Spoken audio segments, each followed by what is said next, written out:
Bulletproof Radio, a state of high performance. Today's guest is a well-known guy who has started 3 different companies disrupting big food. And I realized I had to have him on Bulletproof Radio when I was giving a talk on hacking your brain at South by Southwest, and the room was entirely empty. And I'm like, what just happened? Like there's almost no one in the audience here.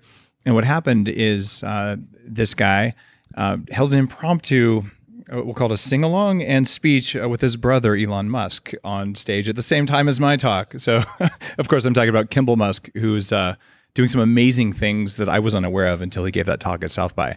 So, Kimbal, welcome to the show. Thank you for having me.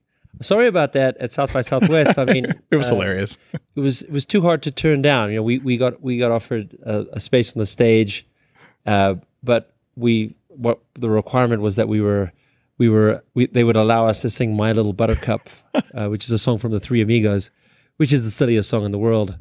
And people literally lined up 2 a.m., for a talk was at noon the next day. And we got the whole audience, to sing the song with us on the main stage of South by Southwest. It was a peak life experience. It was amazing. so I apologize. But sometimes we just got to do what you got to do. It was well worth it. No apology necessary. And I loved it that you and Elon just showed up just as real kind of humorous people like that. One of the things that you talked about, though, at South by wasn't going to space and building amazing cars, although that's clearly what Elon talked about. You talked about your work with disrupting big food, your charitable work, and making farming something that's as distributed as, say, power generation should be. Yeah. How did you go from being like a tech entrepreneur investor in the 90s into being a food guy now? Like, walk me through your story. I mean, looking back, Steve Jobs has this quote, when you look back on your life, the dots are, connected. But, in the moment, it truly was one life-changing event after the other. My brother and I had great success in the 90s building an internet company, first to do maps and door-to-door directions. And I watched how technology just massively disrupted the Yellow Pages, which most people today don't even know what the Yellow Pages is, but it was a multi-billion-dollar industry in the 90s that the internet just took away. And it was so powerful to see the impact of technology. And when we sold that company, I had the freedom to do what I wanted. So I went to New York to learn how to cook, which was not intended as a career. I went in and I said, I'm going to go, I love food so much, I'm going to go do this for real. I'm going to go do a career level course at the French Culinary Institute in New York. And while that was a wonderful experience, it was intense, and it was like Full Metal Jacket, kind of screaming at you for 6 to 8 hours a day. Like, really do you need to scream so much? But it was an incredible way to learn how to cook. Just after I graduated, 9/11 happened, and again, I wasn't really thinking about food as a career, but one of the most powerful, awful, or wonderful experiences that could ever happen to a human. I was right by, I live very close to the trade centers, woke up to the sounds of the planes hitting the building. Wow. So like that close. We looked out the window, saw the towers fall, which people who are there, I think, can relate, but people who weren't, it's literally like seeing the Rocky Mountain range just collapse. It just breaks reality. It just wasn't a human thing to experience. And the wonderful part about it was, because I just graduated from cooking school, my mother's a well-known nutritionist and dietitian. Through her, I got to volunteer for the firefighters, and I cooked for them. And every day we'd cook real food, cook that day, nourishing them. They'd go into these giant piles of melting metal, still melting 6 weeks after the World Trade Centers fell. And they'd come in and we'd feed them with food we cooked that day. They'd connect with each other, converted a gymnasium into a dining hall. And they'd go right back out to save American lives. And just watching what real food can do for community, to bring it together, it was kind of then that I said, I can't not do food. Like, tech is neat. It's kind of a way to do something. And of course, you introduce tech into everything you do. But food is a gift we give each other 3 times a day. It's such a powerful way to connect with the world and with each other. And I saw that in 9/11, and I just never looked back. So that's when I transitioned to food and came out to Colorado, opened the kitchen. And our goal there was really just a world-class neighborhood restaurant. I didn't have a concept of, frankly, I was avoiding tech more than, I didn't want anything to do with tech. I was like, this is about community. This is about. Yeah, you can get tired of tech. And, as things progress, of course, you can't avoid tech, and tech has its wonderful applications. But what we struggled with in Colorado was, back in 2004, we didn't have access to the kind of food you get in New York. We only had access to the industrial food. It's the stuff you talk about that causes rampant obesity and diabetes, high calorie, low nutrition food, destroys the chemistry of the body, creates tragedy amongst our especially low income community. And it's something we've done to ourselves. It's something we could fix. But back in those days, we didn't have a choice. It's just the industrial food system. And so we started reaching out to local farmers. This is many years before the farm to table became a term. And we asked the farmers if they'd supply us. And there was a skepticism. They weren't very trusting of restaurants.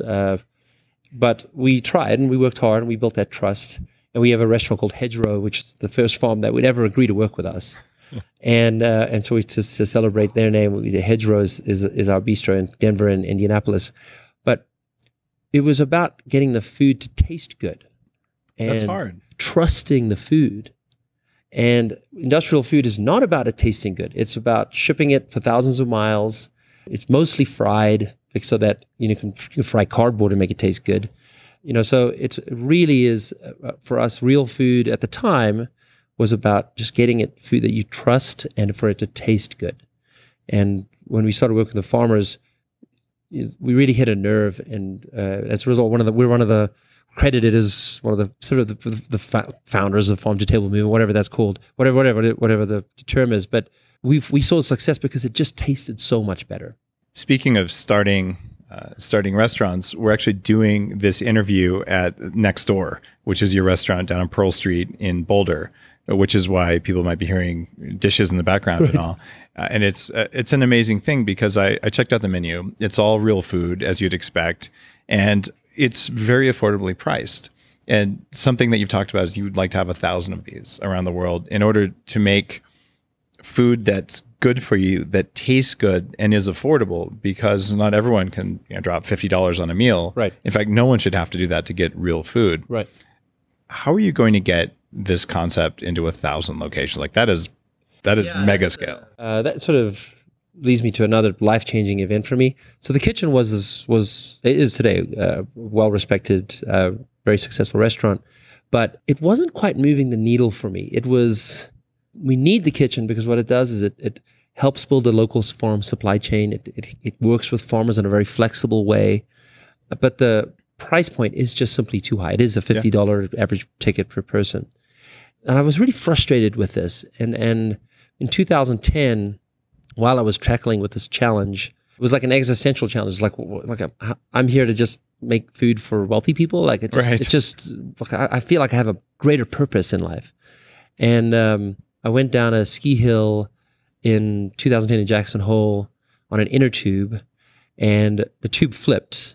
I landed on my head going 35 miles an hour, broke my neck at C6 and C7, ruptured the spine, paralyzed on my left for 3 days. It's hard to describe paralysis. It's like a non-feeling. Like there's no pain. Right. There's nothing there. There's just nothing. It's just, and the doctors were telling me, we can fix this. This break is a particular kind of break. Very lucky that with surgery they can remove the paralysis. And I'm like listening to them and nodding my head because it's the only thing that moves. And tears are just streaming down the side of my face. I mean, it's an inconceivable thing to describe. And I just kind of told myself, because the doctors kept giving me courage, like, we can fix this. Just give us a few days, get the surgeons in from around the country to fly in for this surgery. I went into surgery on a Tuesday night, and I just told myself, if they do fix me, I'm going to work on bringing real food to everyone, whatever that meant. I didn't have a definition of what it would mean. I woke up the next morning, and they said the surgery was successful. It's quite anticlimactic because while it was successful, I had to be horizontal for 2 months. Oh God. They didn't tell me that when I was going into surgery. So, but for that 2 month period, I sat with my wife at the time, Jen, to design school gardens that would scale and reach many, many schools. We were doing school gardens at a small scale before, but they didn't scale very well. And then I started to work with Hugo, my co-founder at the restaurants, on Next Door, which was to take the same principles of the kitchen and make the price, $15 instead of $50, which is really a Chili's and Applebee's price point. What would it take for us to deliver food at that price? Could we do it? Could we get farmers to sign up for it? And we, literally while I'm in the hospital, you can imagine with my mind, it spins a lot normally, but if I'm like locked in a horizontal position, it spins like 30,000 miles an hour. And I came out of the hospital and we said, I think we could do this. And we got some farmers to support us.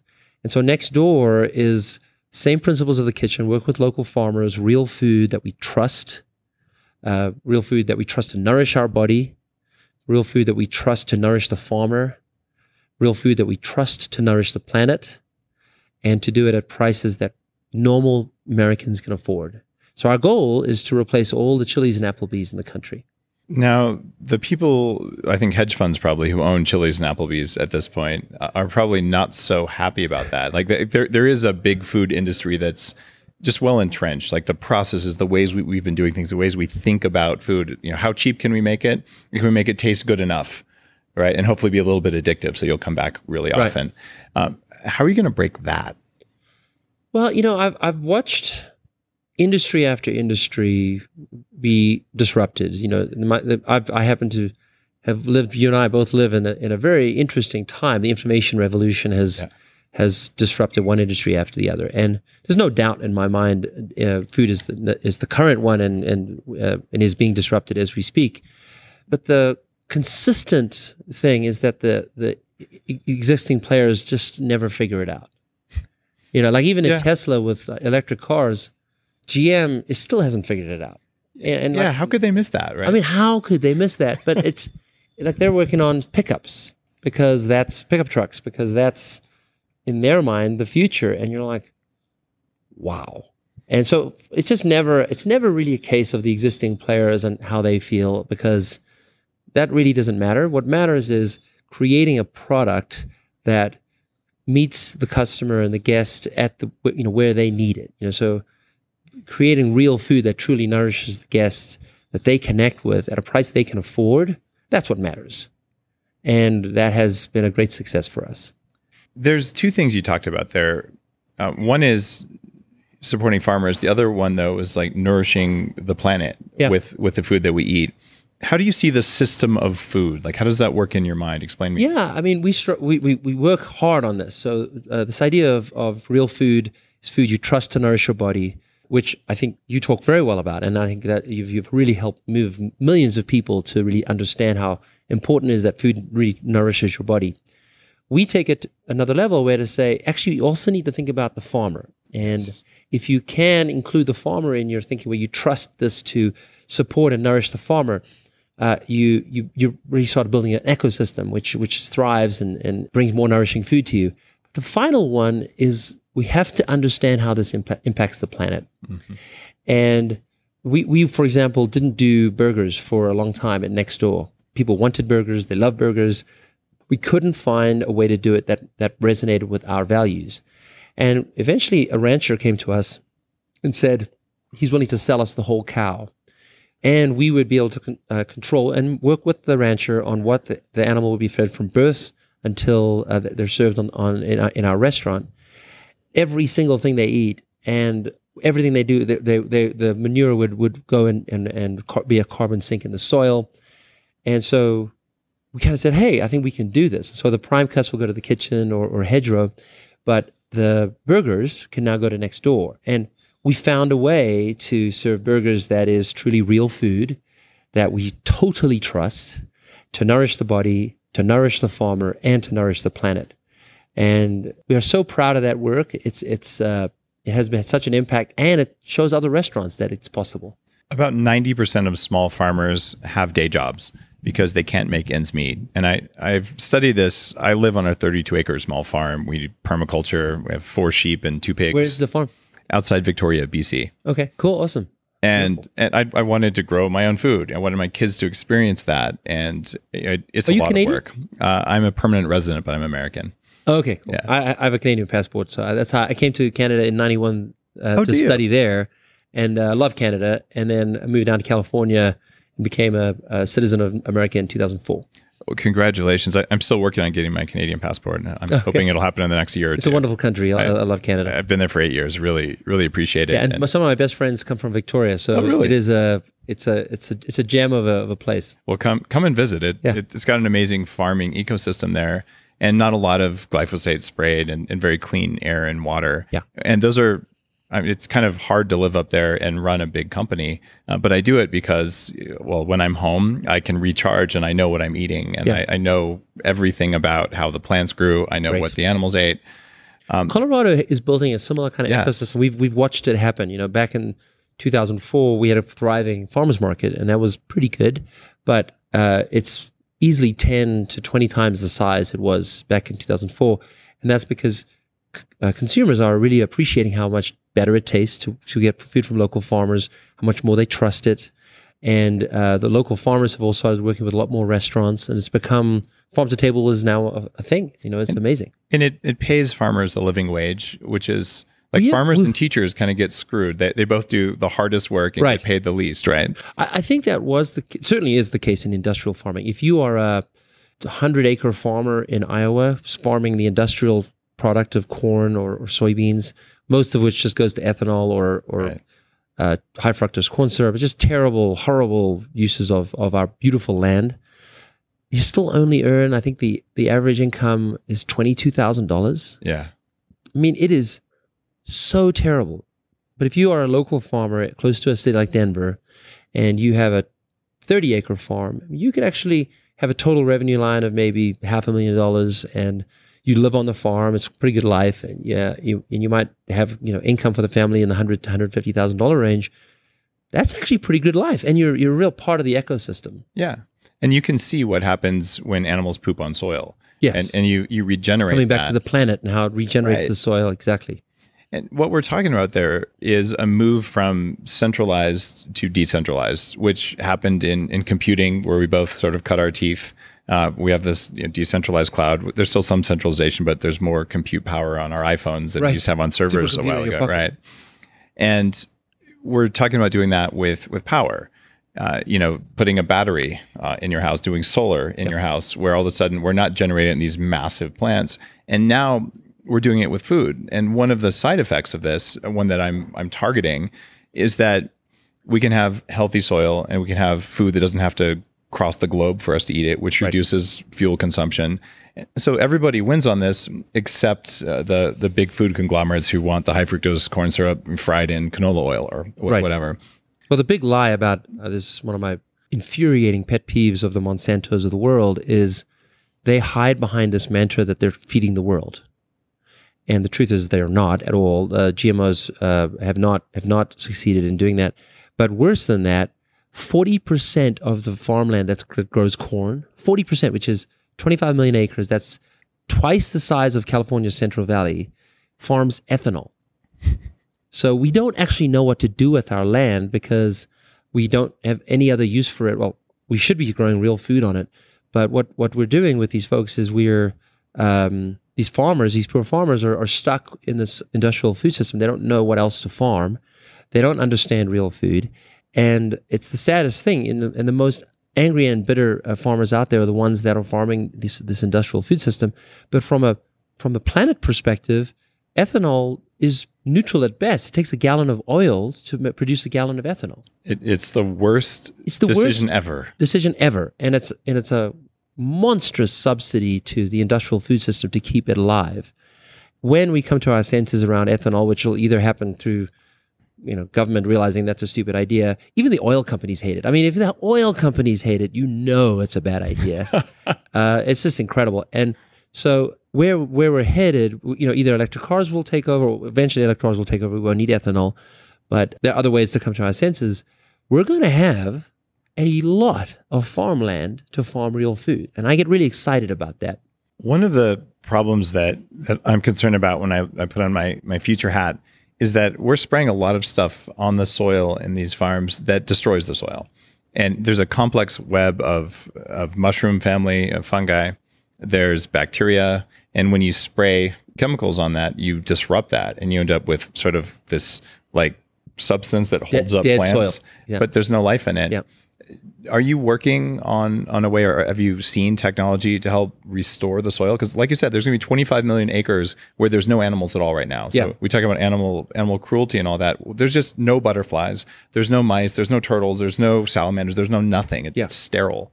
And we're going to have to bring that back. Yeah, I mean, I'm working on a farm in Memphis. So I've in partnership with the city of Memphis, we're taking over a 200-acre piece of land that used to be a chemical cotton farm. Wow! Right in the middle of Memphis, and it's amazing that this existed. It's bizarre that we allowed this to happen, and so the city came to its senses. We shouldn't be doing this, and so we're in our third year of putting nutrients back into the soil, which is growing cover crops, and unfortunately, even 3 years in, it's okay.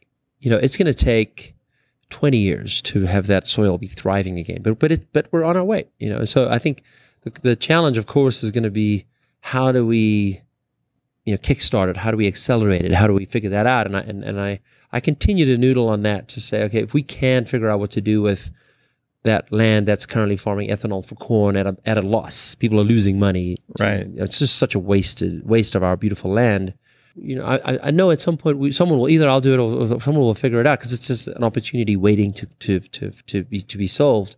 But it's a very, very exciting one, and it's unfortunate how much damage we've done to our soil, but it is fixable, and we just need to go figure out how to do that.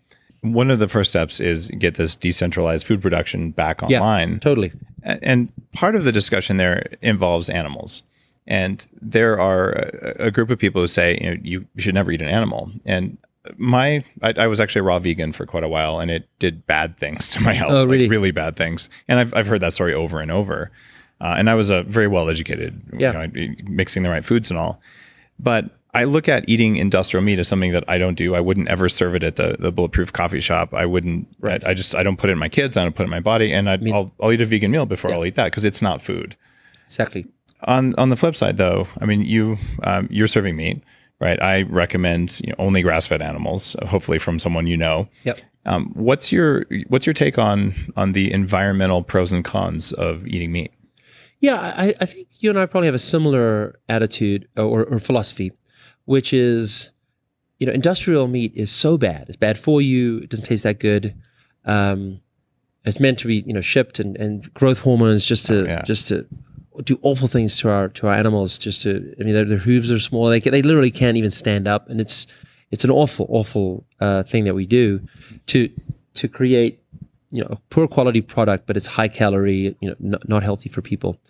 And so for us, the way we look at meat is to think more along the lines of trusting where the food comes from, trusting where the meat comes from, knowing where your farmer comes from. We have a proprietary thing we've approach to feeding our animals, which is mostly grass fed, but we do a few other things that we believe is actually healthier and tastier. But it's how we do it, and we have total control of that. And it comes back to trusting. And what that really means at the end of the day is I think a good diet is going to really mean less and better quality meat. Yeah. So think about enjoying meats that are raised well, that you trust, that came from a decentralized system where the farmer's local, where you understand what it was fed. That would probably mean you're paying a little bit more, not too much more, but a little bit more. But you're going to trust it, and it's going to taste better. And I think we'll all be better off if we have a diet that includes meat, but not at the quantities that we've done in the past. I recommend like 2 to 4 ounces. That's about right. Meat. Exactly. And you don't need the 16-ounce steak. Yeah. And if you eat a lot of meat, it actually shortens your lifespan because you're getting too many of the inflammatory amino acids. And they're essential at small doses. So would you spend twice as much on high quality meat and eat half as much of it and fill in the rest of the calories with vegetables? Right. And the answer is most people probably would if they could buy vegetables. If they could buy, we at next door, our top seller is a roasted veggie bowl. Now, that is a bizarre thing to have as a top seller.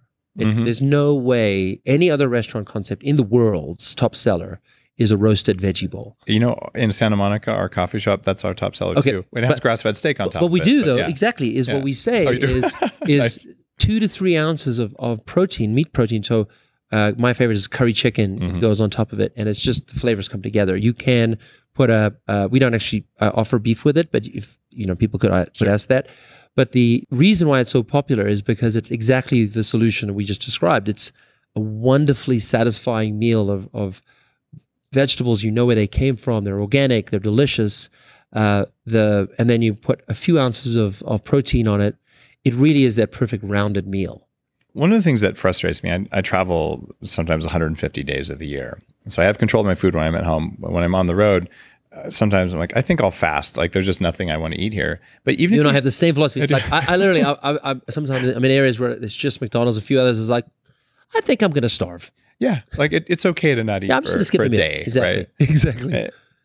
Even if I go to a hotel though and say I want a plate of vegetables, it's like an order of asparagus is 3 stalks of asparagus, and it's like I want 17 orders of asparagus, and it's $200. I've never actually spent that much money on asparagus, but literally they just won't make a vegetable bowl at any price. It's such an unusual request; they wouldn't even know where to start. Yeah, but you're doing it in your restaurant, and you're finding that people actually want to buy that. They love it.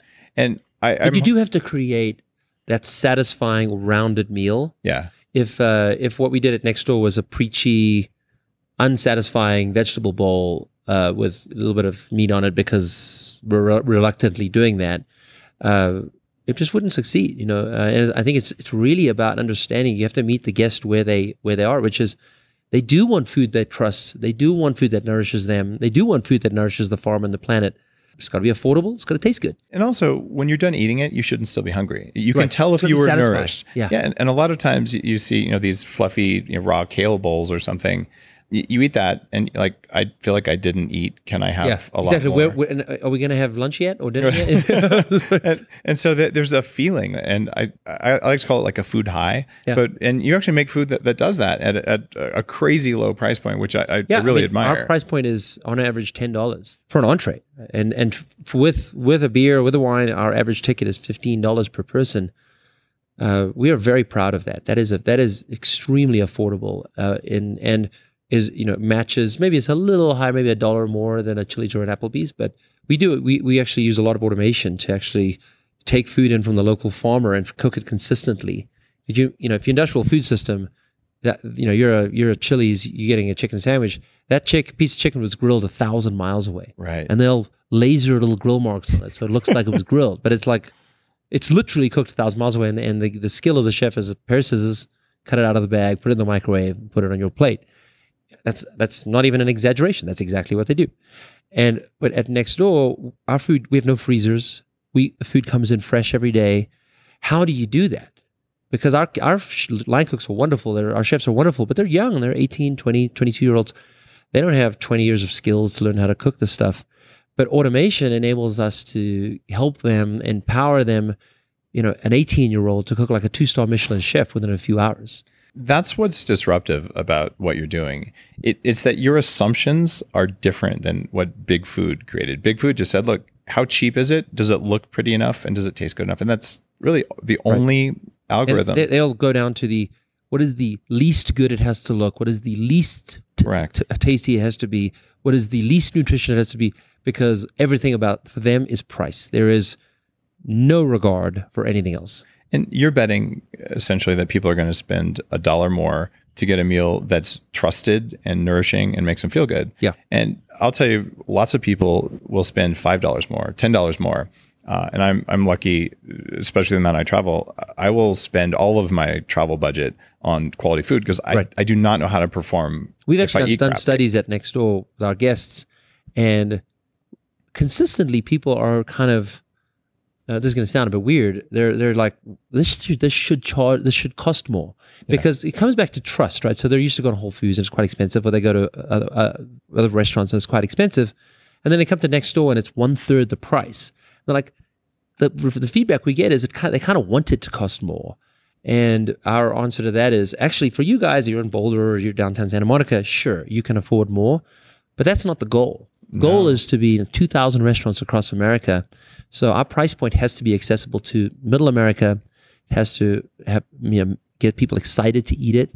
And so we work super hard to get that price point more affordable than it needs to be, but long term, we believe it is the right price. And if we can keep doing it, and the farmers are willing to continue to grow with us and support us, it's going to be great. I mean, how wonderful would it be? I just can't imagine how wonderful I'm going to feel when I'm visiting those farmers in Iowa, and I get to go eat it next door instead of being forced to starve until I get home. That vision of being able to go to any city in the country and find a meal that you actually want to eat. That you trust, that's delicious. Yeah. Oh my God. That's gives me goosebumps. It's disruptive, and it's what the world needs right now, because the side effect of this kind of thing is that every disease of aging will decline. Diabetes, Alzheimer's, heart disease, cancer, all of those, just magically the incidence of them will go down. Right. And if people aren't spending more to do it because you thought about the system, because you added automation, because of things like that, the only loser here is big industry. The only loser is big. We bypass the system entirely. Like, it's amazing. We have a restaurant in downtown Denver, and it's in a train station, and it's an amazing, awesome location. But it's quite an awkward thing to get deliveries and to get trash picked up. And we have relationships with our farmers where they pick up all of our compost and they deliver their food directly to us. And we get a call from the landlord saying, something wrong with your system. Where are you guys hiding your trash? And like, well, we don't have trash because all of our wines are kegged, so there's no bottles. All of our food is composted. Any food waste is composted, so there's no waste. And we have this tiny little box we do once a week with serving 3,000-4,000 people. That is our petroleum-based plastics. That is literally all of our trash. And we have no Cisco truck pulling up behind our restaurant to deliver. So the landlord is thinking we're pulling something, and we're pulling his leg, or his team have to go deal with it with every other restaurant except us. And so we bypass the industrial food system entirely, including waste. That's a beautiful thing. And you've also taken some of your success and you've started doing nonprofit work with low-income schools around helping kids understand where food comes from. Tell me what you're doing there. Yeah, so that's Big Green. It's our nonprofit. We started out, before my accident, we were doing 2 school gardens a year as a philanthropic effort. Mostly it was an employee of the kitchen that was doing it, and it was wonderful to do. But it was one of those things where you don't invest enough in the beginning, and then it just costs more and more and more every year to kind of keep going. And I actually ran the math when I was in hospital. I ran the math of, if we were to do 2 gardens a year until I died, we wouldn't finish Boulder County until I was like 100 years old. So it was, I was like, we just got to fix that. We got to figure out a way to reach more people, more kids with greater impact and faster. And so we designed the Learning Garden, which is a scalable version of a school garden. School gardens are amazing. They improve test scores, they improve kids' connection to food, they change what they eat, but they're hard to teach in. They're usually in the corner of the schoolyard. They usually fall apart because they're hard to maintain. And we said, well, let's make it beautiful. Let's build it out of modern day playground equipment materials, which means it'll last longer than the bricks in the wall of the school. Let's raise it up, but let's take the fence away. Let's make this really easy to teach in, make the kids enjoy it, enable the kids to enjoy it during recess so they experience it much more than just through their lessons. Instead of teaching kids about food, we train teachers to teach science through the growing of food. So our kids get 90 minutes a week in the Learning Garden because they're learning science and math and history and English. It has been so amazing. We did our first one in 2011 as a prototype. And again, we've been doing 2 a year until then. 2012, we did 50. And now we do between 100 and 150 a year. These are new gardens. These are at schools. 2,000 square foot outdoor classrooms that are large infrastructure for these schools, beautiful permanent additions to the schoolyard. We're in 7 cities. We do 100 schools at a time. Chicago, Denver, LA, Memphis, Indianapolis, Pittsburgh, and we just announced Detroit. And the kids actually participate in growing the food. They grow the food and they eat it. I was just at a salad harvest day yesterday, and this particular school has just had the most bountiful harvest. And these kids were trying to figure out what they were going to do. One class made a kale hummus with the kale from the garden. Another one that made salads. There was a baby kale, so they were just eating that raw, which was amazing. You know. Wow. And for a child who grows up thinking that Cheetos are food. Seriously. And the industrial food system has really penetrated our school systems in awful ways, where they'll give Cheetos for free to the teacher, and they'll use it so the teacher will use it as incentives. Oh. It's so sad.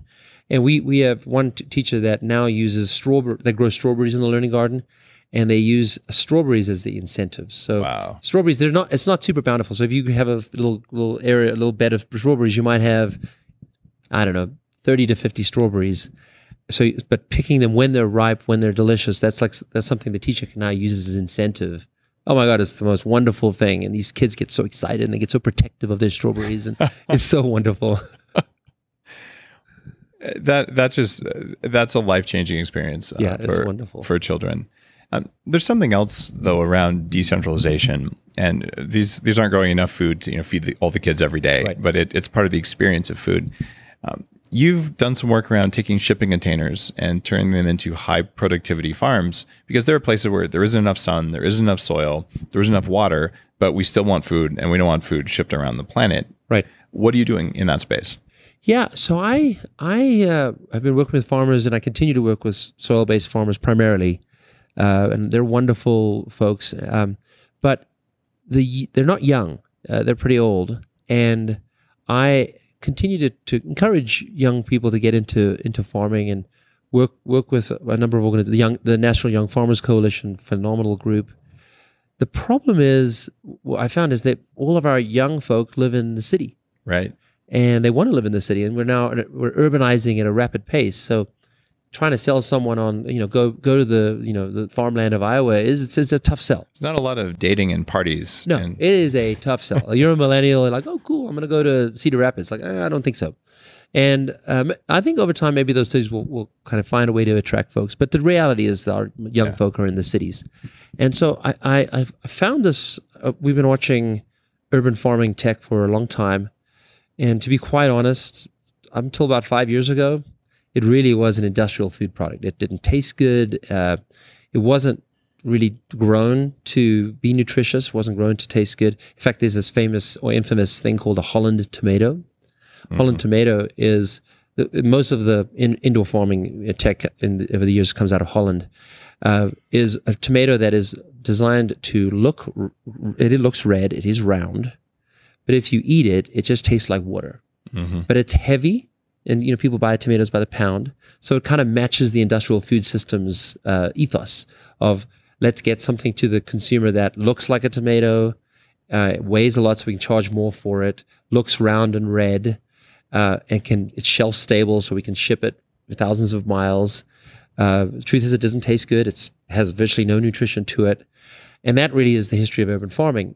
But about 5 years ago, and I'm close to this, I started watching tech around lighting come around, where the food can now be grown to taste better, and the food can be grown to not just be nutritious. You can design the nutrition. You can say, I want more vitamin C in the strawberry. I want more vitamin D in the strawberry. That's amazing. And I went to this a tech lab in Holland a few years ago, where they actually had strawberries lined up, and this strawberry is meant to be, strawberry is grown to be a small size with a sweet taste, meant more for jams. This strawberry is a larger size with a tart taste, meant more for desserts and tarts. This one has more vitamin C in it. This has more vitamin D in it. It just blew my mind that you could now do this as a chef to design your food. And so Square Roots is our company in New York, where we have shipping containers converted into indoor farms. Each farm contains can grow the equivalent of about 2 acres of outdoor produce. It's a 320 square feet container. What does it cost to buy a shipping container and kit it out in order to do this? Well, these are used shipping containers, so they're not very expensive. The cost is actually not that much. Right now, what we're doing is building the tech platform that makes it relatively easy for a young farmer to learn how to farm quickly. Our program brings young farmers in for a year at a time, although now our farmers are asking it to be longer than that, but so far it's been a year at a time. We have 10 farms in Brooklyn. we did a call for applications. The first year, we got 500 applications for those 10 farms, which tells me that the future of farming in America is very bright. Young people want to farm. They just don't want to move to Iowa. They love the idea of working with food. And so, and then the second year, we had 1,100 applications. Wow. So it's so wonderful to see these young folks coming in and being able to connect with food, be part of their community, grow food for their community, and do it in the city where they live. And be entrepreneurial about it too. Be entrepreneurial, yeah. Our program is actually an entrepreneurial program where they get literally a business in a box. It's a shipping container that grows food, and they have to figure out what they should grow where. And our first year, we give them a lot of guidance. We're like, this is you're going to grow this for a little while, but as we get to this, as they get closer to their second year, they have a little bit more understanding of what their consumer wants. As an entrepreneur, they can go figure out what they might want to grow and sell. And by their third year, they can have multiple shipping containers. The other really powerful thing about what we're doing is they don't even have to continue with us. If they want to, the USDA is a partner with us. The Department of Agriculture will give them a $350,000 loan to start their own farm. Wow. And you can buy a lot of shipping containers and LED lights for that. Yeah, I mean, if indoor farming, you could do something very big. Some of these folks actually want the loan to go do their own farm. They do end up wanting to go back to their roots in Indiana or Iowa. And it's quite nice to see that. I still don't see it at much scale. I mean, most of the scale is people want to be in the city. But over time, I think it's going to be a pretty cool thing to be able to have your family on your farm, live nearby the city that you love, and be part of that community and grow food, either indoor or in soil that really nourishes your community. I would do 10 of those right now on my small farm because I live in Canada. It's dark half the year. Oh my God. It's so like perfect. All of winter, I could have that stuff. I could feed the local community. We have a little farm stand now. It's very small, but that's the sort of thing I do, but I honestly don't have enough time and expertise to become proficient at running those things. But you'd get in Victoria, you're close enough to Vancouver where you'd get enough young people that would want to do that. So that would be a great, Vancouver especially would be a wonderful city for us to do a Square Roots campus. Well, I think I know a lot of people up there would be interested, so we can chat about that. But I do think that there's enormous, just the whole basically top third and bottom third of the planet where there's not enough sun half the year. Yeah. Shipping containers can feed a lot of people in a way that's organic. You don't have bugs. It's a transformative technology in and of itself. Well, what's wonderful about Square Roots is it really complements the local food system.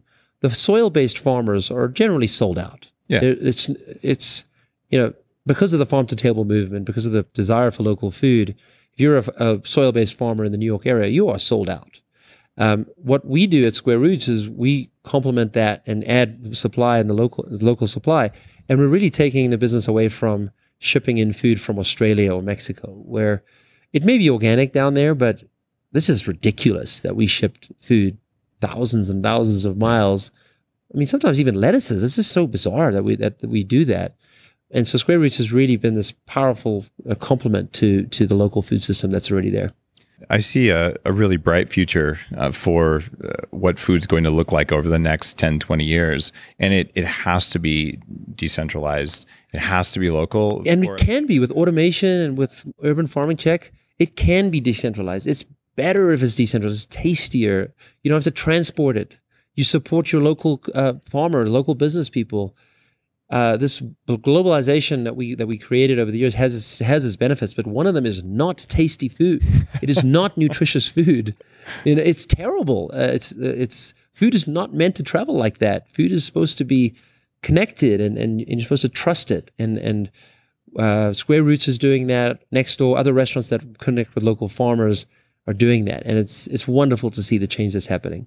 Kimbal, you've had a really interesting life. I mean, you survived being paralyzed. You've had a career as a tech entrepreneur, and you've had the ability to see and do lots of things. And you've had that rare opportunity to sit down and say, what do I really want to do now?